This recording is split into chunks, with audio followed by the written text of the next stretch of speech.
Te damos la bienvenida a Fisiopodcast. La plataforma de divulgación en fisioterapia donde tenemos la oportunidad de sentarnos a charlar con grandes profesionales del sector.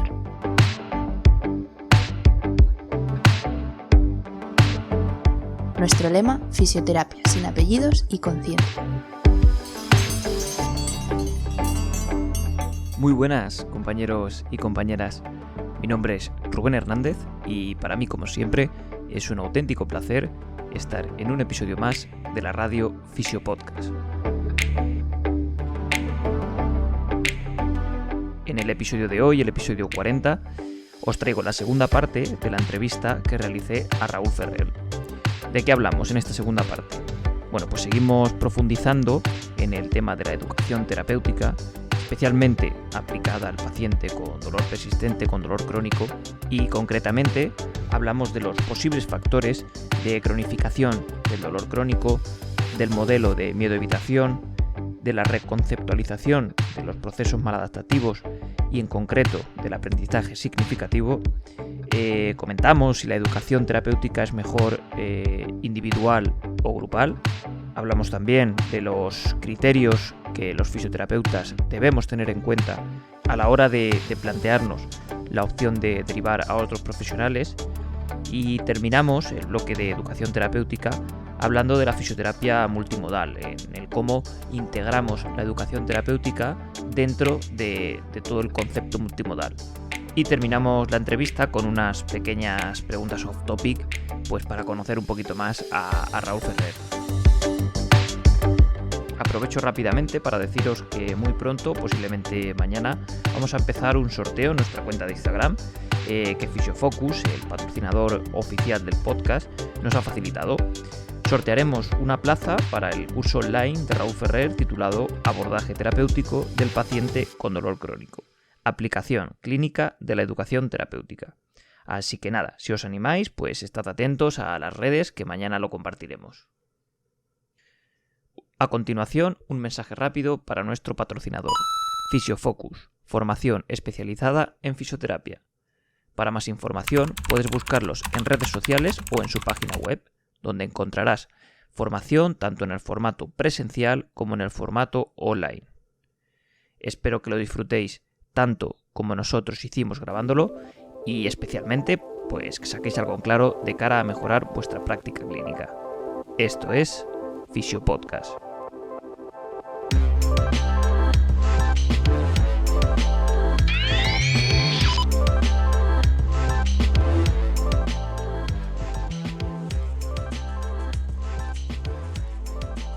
Por tocar un punto que no me gustaría dejarlo, del tema de la valoración, por ir un poquito marcha atrás, ¿qué factores, así a nivel general, obviamente luego dependerá del paciente y en cómo orientemos esa valoración, pero a nivel general, ¿qué factores de cronificación tendríamos que tener en cuenta en una valoración orientada a la educación terapéutica?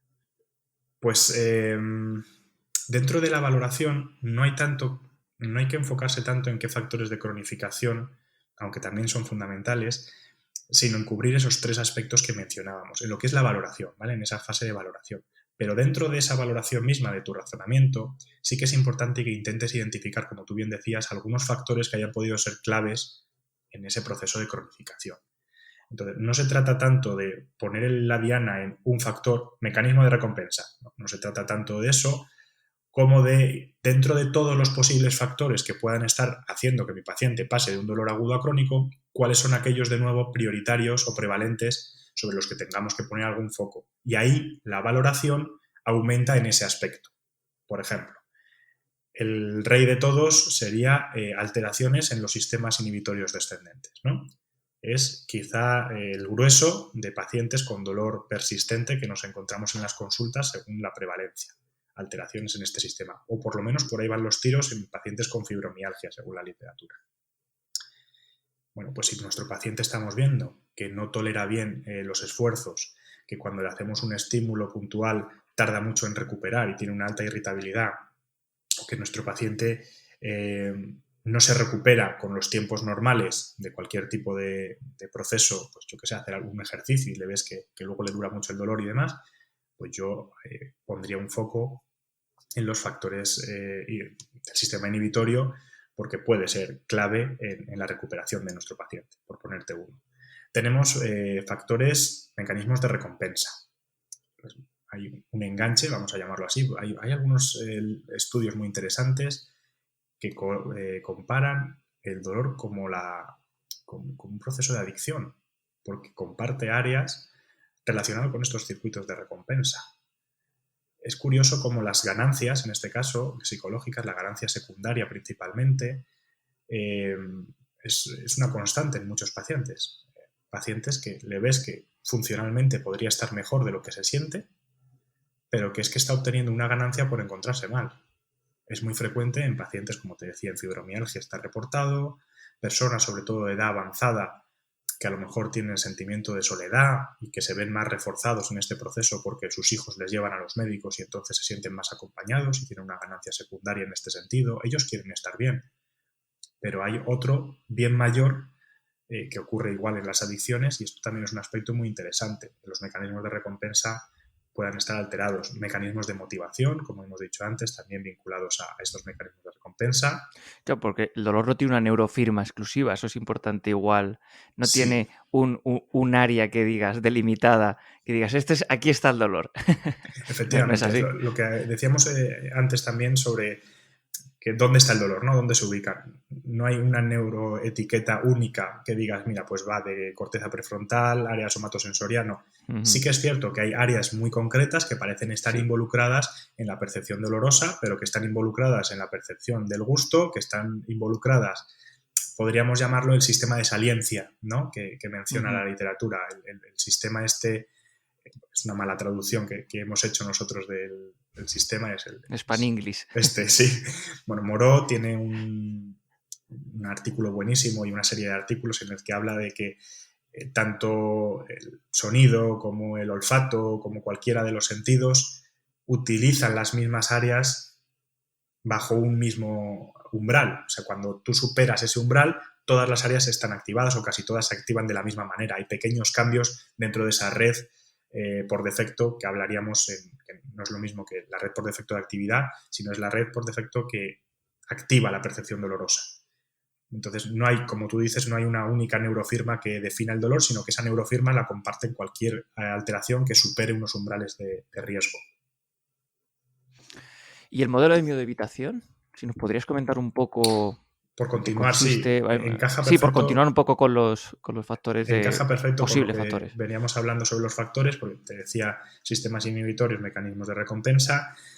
Otro de los factores, por no dejármelo antes de hablarte del modelo de miedo de evitación, son los mecanismos relacionados con el eje hipotálamo pituitario adrenal, el HP-axis, que tiene que ver con el control del estrés, fundamental, pero no con el estrés solo psicológico que mencionamos. Estoy estresado y demás, no.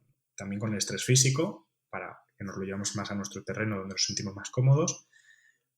Y, como bien dices, algunos relacionados con aspectos psicosociales, ya que hemos visto que estos aspectos psicológicos son los que se mantienen en el tiempo después de no recuperarse un proceso. Hay un estudio muy interesante del grupo de Bani Apkarian, hay varios trabajos en esta línea, pero en concreto este es determinante, en el que hacen un seguimiento a un año de pacientes que presentan dolor lumbar, los que se convierten en dolor crónico después de un año permanecen, perpetúan el dolor, y aquellos que se han curado. Las áreas a nivel de un estudio de neuroimagen, las áreas que se mantienen activas en aquellos pacientes que tienen dolor son áreas relacionadas con las emociones, áreas con aspectos psicológicos. Y aquí entra el modelo de miedo de evitación como un modelo teórico que nos permite a los fisioterapeutas introducir la ausencia de movimiento como parte de la perpetuación del dolor. Es por esto principalmente aquí donde enganchamos los fisioterapeutas. Este modelo de miedo de evitación, descrito por Bleyen, el que es popular es el de Bleyen y Linton del año 2000, porque tiene modificaciones, luego amplían en el año 2001 a un modelo de miedo de evitación ansiedad, pero el clásico, ese que hemos visto del circulito que por el otro lado sale, es del año 2000, y lo que nos dice es que cuando tú tienes una percepción dolorosa, si hay dos opciones: que el paciente confronte de manera positiva esa situación y se recupere, o que gracias a el catastrofismo, que es un constructo psicológico que tiene que ver con una percepción alterada del riesgo, Es decir, una persona que percibe un riesgo excesivo frente a una situación que no lo tiene tanto, por minimizarlo un poco, ¿vale? Luego el constructo tiene complejidades, pero más o menos es esto. Si tenemos esto de base que puede venir alimentado por mensajes proporcionados por los profesionales sanitarios de riesgo, el clásico te vas a quedar en una silla de ruedas, ese tipo de cosas, eso alimenta ese catastrofismo. Lo que hace es que nos lleva a un estado de evitación, ¿no? Ese catastrofismo nos lleva a decir, vale, pues como me va a doler, voy a dejar de hacerlo. No quiero que me duela. Y entra el miedo al dolor, ¿vale? Ese es el foco del miedo al dolor. Como tengo miedo al dolor, dejo de hacerlo, ¿vale? Entraríamos en esa parte de la evitación que te decía. Como dejo de hacerlo, empieza el desuso, que los fisioterapeutas estamos bastante bien familiarizados con las consecuencias del desuso y del sedentarismo, pero principalmente de no utilizar cualquier cosa. El desuso que va a conllevar que cuando yo lo voy a solicitar de nuevo que se active, pues me va a generar dolor porque no tengo la capacidad funcional de llevarlo a cabo y me reactiva esa red y estoy otra vez en un círculo en el que el catastrofismo activa el miedo al dolor la inhibición el desuso de nuevo la percepción dolorosa y así continuamente. Ese sería un resumen del modelo de miedo evitación. La manera de abordarlo es intentar cortar ese círculo en cualquiera de estos puntos o mejorando las cogniciones con esa reconceptualización del dolor desde el punto de vista del catastrofismo, sobre todo el catastrofismo. La desesperanza quizá es el que más enganche, está la magnificación, desesperanza y la rumiación. Los pensamientos de rumiación son más difíciles de abordar. Si hay un paciente que tiene mucha rumiación, la distracción es la mejor opción para sacarle de ahí, pero a lo mejor sí que es un paciente para derivar, por experiencia. Pero el resto de aspectos, desde la fisioterapia, sería cortarlos con educación, mejorando los aspectos cognitivos relacionados con el catastrofismo. Más allá de esto, el miedo al dolor es miedo y se tiene que corregir con exposición graduada principalmente. Nosotros no lo vamos a hacer con inmersión. Y es miedo al movimiento el que nosotros podemos abordar. Si el miedo al dolor viene relacionado con el miedo a una intervención quirúrgica, a lo mejor nosotros no somos los más adecuados, o con el miedo a volar, por ponerte un ejemplo muy lejos. Pero ese miedo al dolor, si va relacionado con el movimiento, es no me voy a mover, que es dentro de ese modelo de miedo evitación, como te decía, el que viene lo siguiente es la evitación. Ahí los fisioterapeutas tenemos la exposición graduada y tenemos que aprender a hacerla. Y esto es una técnica cognitivo-conductual, que no terapia cognitivo-conductual. Y hay que formarse en ella, porque la exposición graduada tiene unas fases, hay que hacer el contracondicionamiento y conozco muy pocos fisioterapeutas que hagan bien esta estrategia. Hay que formarse, hay que ponerla en práctica y hay que intentar delimitar bien cuáles son los pasos a seguir y el orden a seguir para poder hacer ese contracondicionamiento para que podamos pasar a la siguiente fase y evitar ese desuso que vamos a querer evitar. Perfecto. Saltamos un poquito más a... Igual, en el tema de reconceptualización, lo que ya como hemos dicho clásicamente se ha entendido por educación terapéutica, pero es una parte, no olvidemos. ¿Cómo podemos, de una manera realmente didáctica, explicar estos conceptos que a lo largo de este podcast han ido saliendo? No sé, ¿qué estrategia es la más adecuada o la más descrita en la literatura? Sí, que funcione, claro. Claro. Hay varias. No hay una única que digamos esta es la única o la mejor. Parece que el uso de metáforas o el uso de símiles que puedan integrar el paciente en su día a día puede ser una buena estrategia, pero eso es solo una parte. Desde mi experiencia y desde lo que dice la literatura también sobre teorías del aprendizaje, el aprendizaje significativo es quizá el marco en el que deberíamos estructurar nuestros conceptos de reconceptualización del dolor. No solo la reconceptualización, como digo, toda la estrategia educativa. ¿Qué es el aprendizaje significativo? Básicamente, lo que nos dice el aprendizaje significativo es que tienes que construir el siguiente paso sobre una buena base, por resumirlo brevemente. Si tú tienes una buena base de conocimientos y para ti el siguiente paso tiene una importancia para seguir aprendiendo, vas a fijar esos conocimientos. Entonces, ¿qué implica esto a nivel teórico? Bueno, hay un diseño, muchas veces hemos hablado de cuál es la estructura, que tienes que hacer un recall los conceptos previos para, una vez que elicitas esos recuerdos, construyes el nuevo recuerdo, lo pones a prueba, una serie de repeticiones y demás. O sea, hay un diseño específico para esto, que en formaciones específicas abordamos, pero lo que es fundamental del aprendizaje significativo es encontrar esa base. Y para eso tienes que primero preguntar al paciente, intentar ver cuáles son sus conocimientos previos, no solo, como digo, teóricos, sino también creencias asociadas a esto, y a partir de ahí empezar a construir. Ese sería el primer paso fundamental para poder abordar bien desde el aprendizaje significativo una reconceptualización del dolor. Y luego, como hemos dicho, pues ir eligiendo el camino en función de nuestro paciente. Coger el hilo, ¿no? Y ir Exacto. poco a poco, depende del paciente. Que aquí es donde entra en juego igual lo que has comentado, que tiene que ser individual. Esto no ha salido hasta ahora, pero este es un punto importante. La educación tiene que ser individual. Ojo, tiene que ser individualizada, pero no necesariamente individual. Efectivamente, eso es a lo que me refería. Sí. De hecho, es un punto que ahora quiero que tratemos un poco. Por matizarlo, porque también es eficiente la educación grupal, pero ojo también con que la educación grupal no consiste en juntar personas en una sala y contarles lo mismo todos a la vez. Que eso también hay que hablarlo ahora si quieres. Puedes focalizar diferentes objetivos en según qué paciente. Eso es, ¿no? En el tratamiento grupal primero tienes que haber individualizado y luego ver qué puntos en común tienen, y es ahí donde vas a abordarlos en el grupo. Y luego cada uno dentro del grupo pues va a tener unos roles. Pues va a haber gente que esté más baja o gente que esté más alta en un concepto, que haya tenido más o menos experiencias y que uno tire del otro. Ahí aprovechamos el aprendizaje social de Bandura y otras teorías para poder utilizar los grupos. Pero tiene que ser individualizado siempre, aun siendo en grupo. Y es lo que tú dices, que hay que personalizar en los objetivos que tiene nuestro paciente. No podemos para todos utilizar el mismo PowerPoint. Y esto es un problema también de la literatura, que hace que la gente que es un poco recelosa de la evidencia científica y del conocimiento científico aproveche para atacar. Y es que los ensayos clínicos tienen que tener un diseño tan cerrado para poder poner a prueba lo que estás experimentando, que muchas veces se dejan fuera la realidad clínica. Y esto hay que entenderlo. La validez interna y validez externa del diseño del estudio hay que valorarlo en su justa medida. Un ensayo clínico va a tener mucha validez interna y en la muestra de estudio va a ser muy eficiente y vamos a poder utilizar y ver los resultados en la muestra de estudio. Pero a la hora de extrapolarlos, el diseño de ensayo clínico, a lo mejor en educación, cuando es tan individual el proceso de aprendizaje de un paciente, no es el mejor diseño.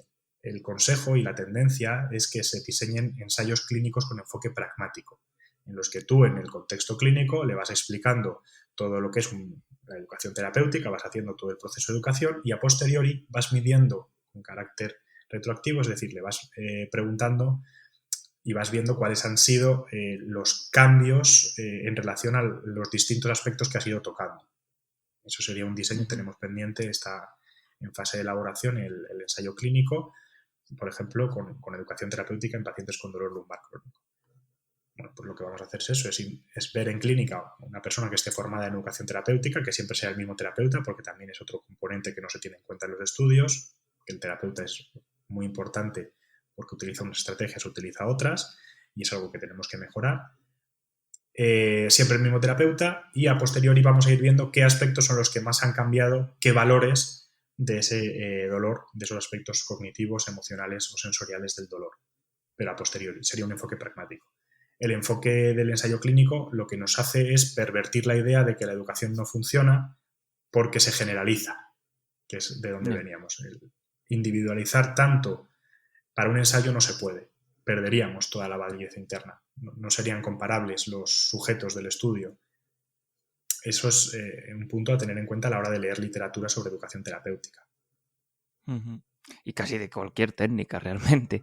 Quiero decir, poniéndonos estrictos. Sí, eso es. Ya que ha salido el tema, ¿es preferible tender a una educación terapéutica grupal? No respecto a de manera individual. No necesariamente. Creo que ambos nos proporcionan ventajas competitivas el uno sobre el otro en distintas fases.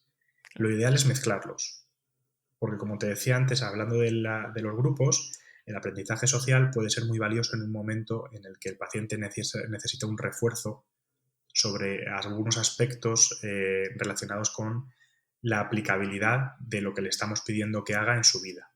por ejemplo. Puedes coger gente que vaya más avanzada en la evolución del tratamiento con gente que está empezando en esa fase de generalización o de ensayo, y así el paciente va a ver en un par, cómo ha ido desarrollándose esto. Tiene sus riesgos, hay que saber manejar los grupos, los tratamientos grupales, la educación para la salud que hacemos en grupos, como digo, también tiene una estructura, tiene unos pasos y hay que aprender a hacerla. No es algo que a nosotros nos salga innato. Nosotros en la universidad enseñamos a hacer educación para la salud grupal precisamente por esto, porque tiene unos pasos y unas estrategias metodológicas para diseñar los procesos de aprendizaje de los pacientes que hay que aprender. Entonces, ¿es mejor en grupo que individual? No. ¿Es más barato en grupo que individual? Tenemos esa duda. Es otro de los estudios que tenemos en la línea de investigación. El coste-efecto, ¿no? Dice, bueno, los meto todos en grupo, lo clásico de las clases de pilates en grupo que se ponen tan de moda en algunos sitios. Sí. Bueno, normalmente lo que vendemos nosotros como valor añadido como fisioterapeutas es el pilates individualizado. Es otro debate. Pero por llevármelo a una cosa que los fisios lo tengamos más normalizado, el tratamiento grupal frente al individual a nivel de la práctica privada. Bueno, es mejor hacer el pilates individual que hacerlo en grupo. Te permite focalizar mucho más, desde luego, individual. ¿Es más rentable? No siempre. No siempre. Claro. Es el debate que da ahí. Qué bueno. Venga, por ir rematando ya la entrevista, un aspecto que tampoco quiero que se quede en el tintero, si podrías darnos unos pocos tips de cuándo tenemos que plantearnos la opción de derivar un paciente. Muchos pacientes están en esa delgada línea, ¿no? Muchas veces con el psicólogo, muchas veces con el médico, no lo sé. ¿Cuándo, como fisioterapeutas, deberíamos plantearnos al menos la opción de derivar al paciente que tenemos? Es fundamental esto que me planteas y es importante que quede muy, muy claro. Habrá momentos dentro de cualquier paciente que nos podamos plantear que no somos competentes para abordarlo. Ese es el momento de derivar. Es una percepción subjetiva de cada uno, aunque esté dentro de nuestras competencias. Ojo. ¿Estás disfrutando del podcast? Puedes dejarnos tu me gusta o, mejor aún, puedes invitarnos a un café y así apoyar al proyecto. Tan solo pincha en el enlace que tienes en la descripción y así tendremos energía suficiente para defender a capa y espada una fisioterapia sin apellidos y con ciencia. No te entretengo más, volvemos con el episodio.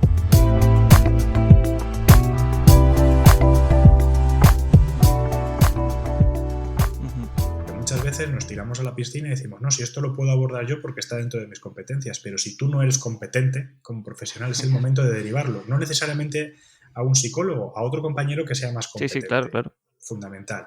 Más allá de esto, límites competenciales. En aquel momento en el que los aspectos relacionados con la conducta que estamos valorando, en este caso el movimiento principalmente, no se centran puramente en el movimiento y afectan a toda la vida de nuestro paciente, necesitaremos, si no una derivación completa, al menos la colaboración con otro profesional sanitario, ya sea médico para abordar el aspecto del tratamiento médico, farmacológico o quirúrgico en su caso, psicológico para abordar esos aspectos psicológicos que están fuera de nuestra área de competencia y que necesitan un abordaje global de la vida de las personas y no solo en el aspecto del movimiento, nutricional en el caso de que tenga algún desajuste y todo lo que se os ocurra que necesitamos ayuda como fisioterapeutas porque nuestra área de competencia, que no se nos olvide, es el movimiento y en este aspecto todas las conductas relacionadas con la ausencia, falta o modificación del movimiento. Si hay un aspecto, como puede ser el dolor, que afecta a toda la esfera vital de las personas, es cuando hay que derivarlo. En este sentido, quiero hacer referencia a un podcast que conduce desde la competencia, pero que el conductor es muy bueno también, que es Pain Science and Physiotherapy, con María Galve y Joaquín Pardo. No sé si conocerás al entrevistador, al moderador, pero la verdad es que es un podcast buenísimo que nos pone muy bien cuáles son esas bases. Yo lo recomiendo. Lo dejaré en las notas del episodio. De la competencia, pero merece la pena. Qué bueno. Lo dejaré en las notas del episodio. Quien le interese, Perfecto. la voz le sonará. Le sonará un poco, sí. Perfecto. Vale, último punto que sí que me gustaría tocar y, o sea, cómo a la hora de integrar la educación terapéutica en el abordaje multimodal de la fisioterapia, porque esto es otra crítica, ¿no? Que muchas veces se arroja a la gente quizá más escéptica o que no le termina de encajar esto de la educación terapéutica, que es lo típico, ¿no? De, pues es que yo tengo un paciente y, venga, solo le vas a tratar con educación, a ver qué tal, ¿no? Y dices, oye, que esto no va así, ¿no? Que quiere decir que yo hable de una técnica, no quiere decir que solo aplique esa técnica. Y un poco la pregunta va en ese hilo, ¿no? ¿Es la educación terapéutica es la panacea? Quiero decir, ¿con educación terapéutica sola podemos ir al fin del mundo? Bueno, es una respuesta que tú mismo has contestado, o sea que te la dejas muy fácil. Evidentemente no. Me he delatado ahí. Sí, se te ha visto el plumero. No es la panacea, ni mucho menos. Es un proceso, como hemos dicho, estructurado para poder abordar algunos aspectos que afectan a la vida de nuestros pacientes. Igual que lo es la terapia manual, igual que lo es el ejercicio, igual que lo es la punción o igual que es cualquier otro procedimiento terapéutico. ¿Cuál es la diferencia de la educación terapéutica frente al resto? Es que necesita una estructura y una planificación que muchas veces los otros procedimientos no necesitan. Quizá el ejercicio terapéutico esté a medio plazo, o a medio camino, mejor dicho, entre la intuición que te va llevando una sesión centrada en la terapia manual y la planificación extrema que tiene que llevar un proceso de educación. Y lo que intentamos es hacer un proceso de educación con la agilidad que nos lleva una técnica de terapia manual. Y no es así. Entonces, si ponemos de menos a más cuál requiere menos planificación y cuál más a la hora de abordar un paciente, la terapia manual requiere menos, el ejercicio requiere algo más y la educación requiere mucho más de planificación. Entonces, viene el problema de cuándo lo integro con el resto de técnicas cuando no tengo claro el timing que tengo que utilizar en nuestras sesiones. Cuando yo fluyo y en función de lo que me va pasando, me va pareciendo que va a irle mejor a mi paciente, voy haciendo. Cuando no tengo una buena estructura de mi plan terapéutico. Es ahí cuando viene el problema. Si no, yo tengo muy claro cuándo tengo que utilizar unas técnicas y cuándo otras. Y esto se trata de planificar en tu proceso de razonamiento el cronograma que va a seguir tu paciente, que es algo que adolece bastante la fisioterapia hoy en día, planificación. En este sentido, si yo tengo que abordar, por ejemplo, aspectos psicológicos que están haciendo que la sensación de intensidad del dolor de mi paciente sea mucho más alta, pues tendré que abordar algunos aspectos psicológicos al principio para que la intensidad del dolor baje si es la intensidad del foco. Y tendré que usar educación antes y a lo mejor no tengo que empezar con terapia manual al principio. Lo normal que es, al revés, como la expectativa del paciente ante la fisioterapia a día de hoy sigue siendo la terapia manual, empiezo con técnicas de terapia manual enfocadas a desensibilizar la zona periférica, los tejidos, y voy introduciendo poco a poco estrategias de movimiento activo que a la vez las acompaño de todo el proceso educativo para intentar cambiar los comportamientos a posteriori. Esto sería lo lógico. Los timings nos suelen llevar por ahí. Pero también hay que entender, como te decía, esto. Habrá momentos en los que, entendiendo la planificación que requiere cada una de las técnicas o de los grandes bloques de técnicas, tengamos que modificarlo. Pero nada más, ¿no? Como digo, es otra cosa más, no es lo único que debemos hacer. No tiene sentido abordar un paciente solo desde la educación. No tiene sentido abordar un paciente solo desde la terapia manual o solo desde el ejercicio. No tiene sentido. A día de hoy, esto no lo avala nadie a nivel internacional. Perfecto, Raúl. Con esto damos por finalizado el último bloque de educación terapéutica y me he guardado unas preguntas off-topic para el final, que si has escuchado alguna vez el podcast, pues sabrás que siempre las dejo para el final. Entonces, Raúl, para conocerte un poco más, ¿qué libro nos recomendarías fuera de la fisioterapia? ¿Qué libro fuera de la fisioterapia? El de Daniel Kahneman. Pensar deprisa, pensar despacio. Fundamental. Ha salido varias veces por aquí, esencial por el podcast. Para cualquier clínico. Esencial. Total. ¿Qué canción recomendarías? Welcome to the Jungle. Oh, de Guns N' Roses. Sí. Qué buena. Porque es lo que vivimos en la fisioterapia muchas veces. Hostia, qué bueno. No lo había pensado. Y venga, una pregunta ya más relacionada con la fisioterapia. Si tuvieras la oportunidad de coger el teléfono al Raúl de nada más acabar la carrera, ¿qué le dirías? ¿Qué le recomendarías? Paciencia. Paciencia que todo llega. Porque muchas veces, me lo encuentro en los recién egresados, el ansia por querer hacerlo todo en el primer día según sales, nos genera una ansiedad y una incertidumbre que hace que no disfrutemos del camino. Paciencia, disfruta del camino, aprende, permítete equivocarte, porque vas a aprender en cada minuto, vas a aprender en cada paso que des. Paciencia es lo que le diría sin duda. Lo mismo que en el dolor crónico, ¿no? Exacto, exacto. Qué bueno. Y esta última pregunta también, que siempre la tengo en mente, y tú eres la persona indicada para preguntársela. ¿Qué fue de Fisioterapia sin Red? Que eso es algo porque a mí me escuchan escucha gente novel como yo, y yo soy muy novel también, y eso es algo que los más noveles no hemos vivido. Yo me enteré de ese mundillo cuando terminé la carrera, que ya no había movimiento en ese sentido, y aprendí un montón. De hecho, me abrió mucho los ojos para luego empezar a leer otras cosas. Y oye, es que, ¿qué fue de eso y a día de hoy por qué ya no sigue? Lo primero es, ¿qué es de Fisioterapia sin Red? Porque sí que sigue. Y te explico. Fisioterapia sin Red fue un movimiento que se convirtió en asociación, que necesitaba la fisioterapia, desde mi punto de vista, en un momento en el que la literatura empezaba a entrar en nosotros con un conocimiento que no habíamos adquirido. Y es pues eso, el método científico. Yo no me formé, en la carrera no nos dieron unas nociones sobre lo que dice la literatura ni sobre la evidencia. Es verdad que pues el conocimiento estaba ahí, usábamos libros sobre todo clásicos y demás de anatomía, de biomecánica, el Capagni y todos estos, pero la formación del fisioterapeuta basada en artículos lo que hace es acelerar el proceso, es decir, es mucho más reciente, porque de los artículos a los libros va para atrás. Era el momento, estamos hablando año 2011-2012, en el que una generación de fisioterapeutas ya llevaba años fuera de la red, o incluso en algunos aspectos dentro de la red, porque fisioterapia, que no recuerdo cuál era la página, era fisioterapia.net. Esto era, había unos foros en los que empezaban a debatir y demás. Yo no llegué a esa parte de fisioterapia.net, pero sí que entré en la fase de redes sociales, en el nacimiento de la fisioterapia 2.0.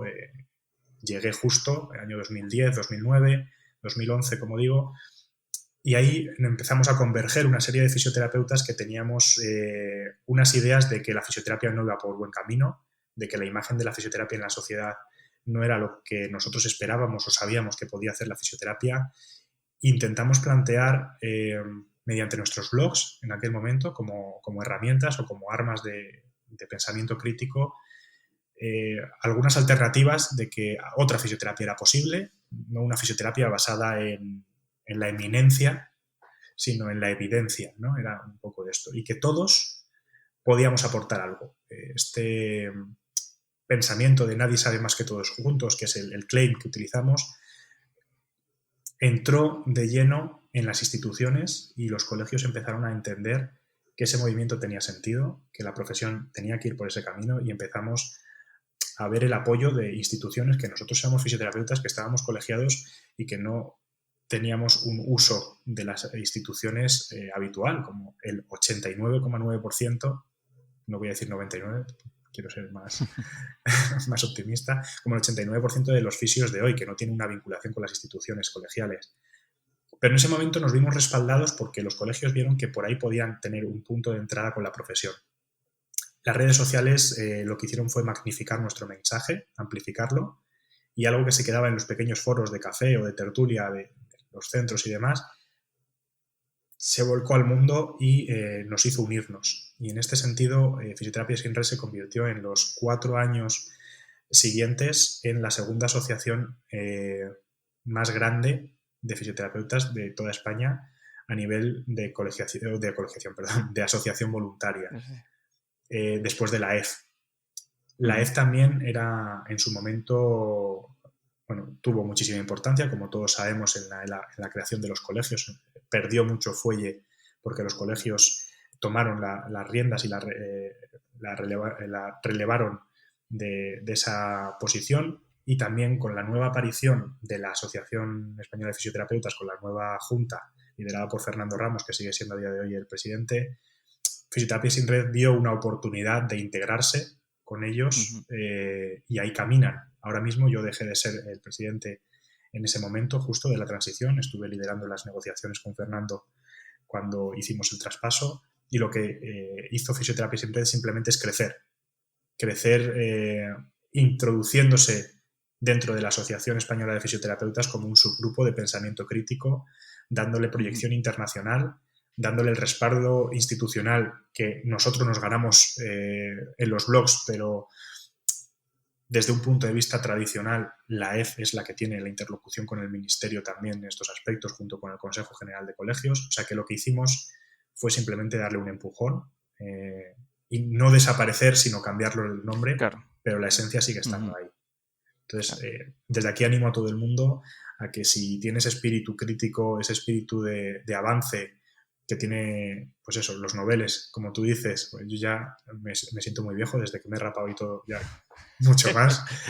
Ese espíritu de empuje, de nadie sabe más que todos juntos, de pensamiento crítico, como te decía, que se integren en este subgrupo de la EF, porque tienen una jornada ahora dentro de un mes o dos, brutal, que recomiendo ampliamente.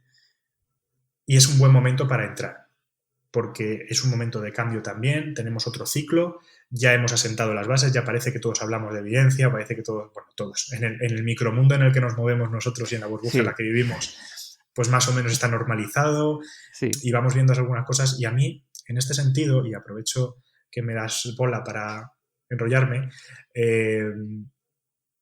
me preocupa que las nuevas generaciones que no han vivido lo que nosotros tuvimos que vivir puedan no tener la perspectiva de dónde venimos en la profesión. Y en este sentido es importante siempre recordar la historia de la fisioterapia reciente, los hechos que nos hicieron a Fisioterapia Sin Red surgir, para que eso no se repita en el futuro próximo, porque corremos el riesgo de que, no con lo mismo probablemente, pero sí con otros procesos futuros o técnicas o escuelas o lo que se nos ocurra, pueda volver a repetirse y devalúe de nuevo a la profesión.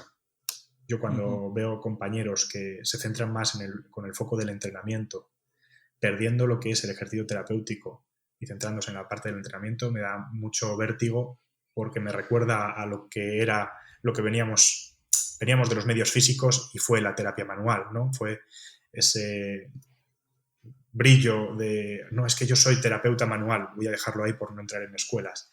Entonces eres mejor que el resto de fisioterapeutas por ser esto. Y ahora el que hace entrenamiento y técnicas de entrenamiento y todo relacionado con el entrenamiento, llevamos usando el ejercicio terapéutico más de 200 años.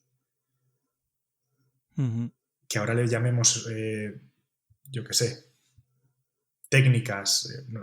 Es que no quiero mencionar ninguna porque luego seguro que siempre me viene yo tampoco. alguno a crujir, pero que ahora le pongamos nombres en inglés, que ahora le pongamos nombres en inglés y demás, no hace que sea distinto a lo que hemos hecho los fisioterapeutas toda la vida, que es mejorar el movimiento y mejorar la función de las personas, efectivamente. Fisioterapia con mayúsculas. Hay un lema que tú utilizas, que ya hemos mencionado alguna vez también, esto de fisioterapia sin apellidos, que es algo que surgió también de ese movimiento de FSR, y que nosotros en el colegio, cuando nos presentamos en la junta, pues ahí creo que he tenido algo de culpa por inducir a mis compañeros de esto, por llevar cuando hicimos la campaña, nuestra candidatura se llamaba esto, marca fisioterapia sin apellidos. Esto es fundamental, que nos creamos fisioterapeutas y ya, que ya es suficiente con ser fisioterapeutas, no es poco. Qué bueno, este pequeño tributo ahí queda. Te lo agradezco. Bueno, Raúl, pues, ¿dónde podemos encontrarte? Futuros proyectos, no sé, cuéntanos un poco. Bueno, pues en redes es muy sencillo, _Raúl Ferrer en Twitter, Instagram, ahora más recientemente, Facebook también en la página y demás. Actualmente estoy impulsando mucho mi programa de mentoría, porque llevo muchos años acompañando fisioterapeutas, no solo recién egresados, aunque bueno, por mi posición de profesor es muy fácil tener contacto con personas recién egresadas que se sientan un poco perdidas y les he ido acompañando en su proceso de desarrollo profesional. Y pues he decidido abrir un poco este campo y abrir lo que llamo el programa Inner Circle, el círculo interno, para el programa de mentorías. que es un programa de 1 año. Bueno, pues a partir de ahí en las redes, en Instagram sobre todo, tienen más información para poder ayudar a más gente, porque la verdad es que es esto, es intentar ayudar a más gente a que encuentre su camino. También la parte que no tiene que ver tanto con la fisioterapia, pero que me ha venido también en este sentido. Ahora he empezado mi faceta de empresario con Smart Disnea. Soy el CEO de Smart Disnea, que es un sistema de identificación de la saturación por voz. Viene todo con esto del COVID. Nace la idea y tengo ahora proyectos encaminados en esa dirección. A nivel docente estamos elaborando un programa de experto universitario precisamente en estas áreas de aspectos psicológicos relacionados con la salud dentro del dolor, con Joaquín Pardo, que antes ha salido, además que es compañero de allí de La Salle, con Ferran Cuenca. Ferran es un fisioterapeuta que está terminando psicología y nos hace un nexo ahí entre los dos mundos muy interesante, y vamos a intentar desarrollar con algunos ponentes a nivel internacional, primeras espadas, como se suele decir, tanto nacionales como internacionales, con pequeños tips. Yo creo que va a ser un proyecto novedoso, estamos trabajando en él y verá la luz para el año que viene probablemente. A nivel investigador, seguimos la línea, estoy empezando mis líneas de docencia, mis líneas de doctorado. Vamos a desarrollar aspectos relacionados con la educación, con el factor neurotrófico derivado del cerebro. Tenemos algunos estudios pendientes también de dolor central en paciente neurológico. O sea que muchas vías por las que me vais a ir viendo en redes. Y, como ves, bueno, pues una persona inquieta en este mundo. Y lo que necesitéis en cualquiera de estos aspectos o cualquier otro, pues personalmente, Rubén, ya lo sabes, y a cualquiera que oiga el podcast, pues estoy a vuestra disposición. Lo dejaré tus contactos de redes sociales, Instagram, Twitter y demás, para quien quiera, pues eso, contactar contigo, profundizar, pues ahí te tiene. Pues Raúl, muchísimas gracias por tu tiempo, por tu predisposición y pues bueno, por siempre estar dispuesto a aportar un poquito de conocimiento y un poquito de luz. Gracias a ti por la oportunidad. Enhorabuena por el podcast, por tu trabajo, Gracias. por tu trabajo en Pain Science and Physiotherapy, en la competencia. Lo hemos dejado caer ahí también, y por tu implicación con la fisioterapia. Aquí también hay que darte un aplauso a ti porque es enorme el trabajo que estás haciendo. Muchísimas gracias, Rubén. Muchas gracias, de corazón. Un abrazo. Sí. Un abrazo muy fuerte. Hasta aquí el podcast de hoy. Si te ha gustado el contenido y además crees que ha sido de utilidad, recuerda que puedes compartirlo con tus amigos. Pequeños gestos que hacen que este podcast siga creciendo y llegando a más gente. Si quieres estar al tanto de futuros episodios, puedes seguirnos en redes sociales o suscribirte a la newsletter de nuestra página web, donde también podrás encontrar las notas de todos los episodios. Muchas gracias por tu tiempo. Hasta la próxima.